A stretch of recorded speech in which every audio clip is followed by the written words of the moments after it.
rehab atau tahanan.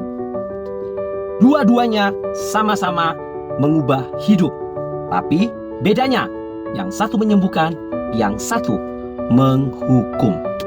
Masalahnya, nggak semua orang tahu kapan mereka berhak direhab dan kapan justru harus menjalani proses pidana.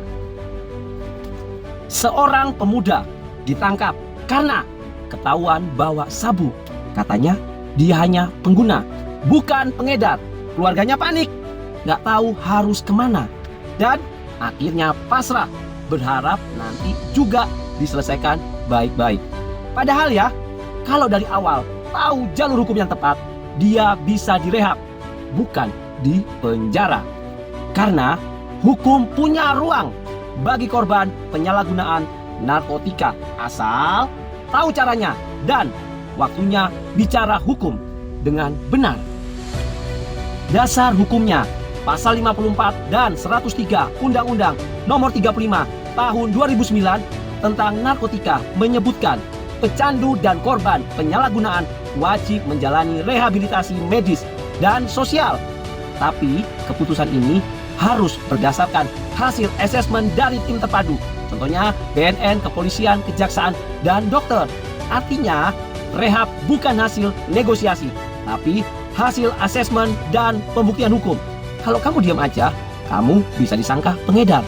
Tapi kalau kamu tahu jalur hukumnya, kamu bisa membuktikan diri sebagai pecandu yang berhak direhabilitasi. Akibat hukumnya apa? Banyak orang akhirnya masuk penjara karena salah langkah di awal. Padahal seharusnya bisa direhab karena panik, takut bicara, dan nggak tahu bagaimana menyampaikannya. Kebenaran secara hukum.